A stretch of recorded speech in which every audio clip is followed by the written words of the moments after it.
ರಾಜಕೀಯ ಜೀವನಕ್ಕೆ 50 ವರ್ಷ ಬಿಎಸ್ವೈ ಅಭಿಮಾನೋತ್ಸವ ಚಿತ್ರದುರ್ಗದಲ್ಲಿ ಸಕಲ ರೀತಿಯಲ್ಲಿ ಈಗಾಗಲೇ ಸಿದ್ಧತೆಗಳಾಗಿದೆ. ಮಧ್ಯಾಹ್ನ 2 ಗಂಟೆಗೆ ಚಿತ್ರದುರ್ಗದಲ್ಲಿ ಬಿಎಸ್ವೈ ಅಭಿಮಾನೋತ್ಸವ ನಡೆಯುತ್ತೆ. ಕ್ಷಣಗಣನೆ ಆರಂಭ ಆಗಿದೆ. 10 ಲಕ್ಷ ಜನ ಭಾಗಿಯಾಗುವಂತಹ ನಿರೀಕ್ಷೆ ಇದೆ. ಅದಕ್ಕಾಗಿ ಎಲ್ಲ ರೀತಿಯ ಸಿದ್ಧತೆಗಳನ್ನು ಮಾಡಿಕೊಳ್ಳಲಾಗಿದೆ.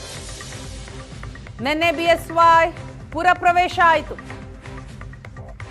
ಬಿಜೆಪಿ ನಾಯಕರಿಂದ ಅದ್ದೂರಿ ಸ್ವಾಗತ ಕೋರಲಾಯಿತು. ಚಿತ್ರದುರ್ಗದಲ್ಲಿ ಬಿಎಸ್ ಯಡಿಯೂರಪ್ಪನವರಿಗೆ ನಾಯಕರು ಅದ್ದೂರಿ ಸ್ವಾಗತ ಕೋರಿದಂತಹ ಸಂದರ್ಭದ ದೃಶ್ಯವನ್ನ ನೀವು ನೋಡ್ತಾ ಇದ್ದೀರಿ. ಪುರ ಪ್ರವೇಶದ ಸಂದರ್ಭ ವೈಭವದ ಮೆರವಣಿಗೆ ನಡೆದಿದೆ.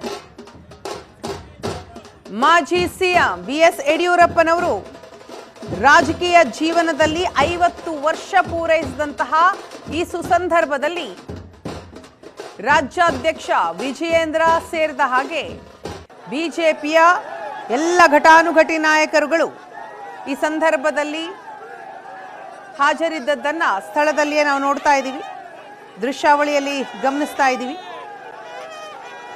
ಇವತ್ತು ನಡೆಯುವಂತಹ ಬಿಎಸ್ವೈ ಅಭಿಮಾನೋತ್ಸವ ಕಾರ್ಯಕ್ರಮ, ಈ ಕಾರ್ಯಕ್ರಮಕ್ಕೆ 10 ಲಕ್ಷ ಜನ ಸೇರ್ತಾರೆ ಅನ್ನುವಂತಹ ನಿರೀಕ್ಷೆ ಇದೆ. ಈ ಹಿನ್ನೆಲೆಯಲ್ಲಿ ಎಲ್ಲ ರೀತಿಯ ಸಿದ್ಧತೆಗಳನ್ನು ಮಾಡಿಕೊಳ್ಳಲಾಗಿದೆ. ಇದರ ಜೊತೆಗೆ ಕೇಂದ್ರ ಗೃಹ ಸಚಿವ ಅಮಿತ್ ಶಾ ಅವರು ಕೂಡ ಇವತ್ತಿನ ಕಾರ್ಯಕ್ರಮಕ್ಕೆ ಆಗಮಿಸ್ತಾ ಇದ್ದಾರೆ. ನಿನ್ನೆ ಅಷ್ಟೇ ಬಿಎಸ್ವೈ ಪುರ ಪ್ರವೇಶ ಆಯಿತು. ಇವತ್ತು ಅದ್ದೂರಿ ಅಭಿಮಾನೋತ್ಸವ ಕಾರ್ಯಕ್ರಮ ನಡೆಯುತ್ತೆ. ಅದಕ್ಕಾಗಿ ಚಿತ್ರದುರ್ಗ ಸಕಲ ರೀತಿಯಿಂದಲೂ ಕೂಡ ಸಜ್ಜಾಗಿ ನಿಂತಿದೆ. ಮಧ್ಯಾಹ್ನ 2 ಗಂಟೆಗೆ ನಡೆಯುವಂತಹ ಕಾರ್ಯಕ್ರಮ 5 ಗಂಟೆಯವರೆಗೂ ಕೂಡ ಇರುತ್ತೆ.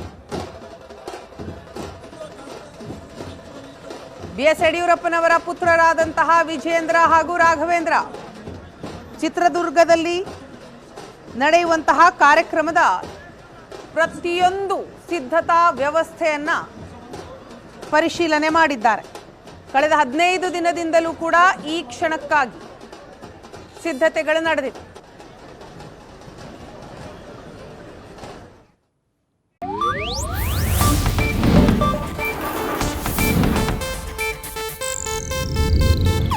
ಇದು ಏಷ್ಯಾನೆಟ್ ನ್ಯೂಸ್ ನೆಟ್ವರ್ಕ್ ಪ್ರಸ್ತುತಿ.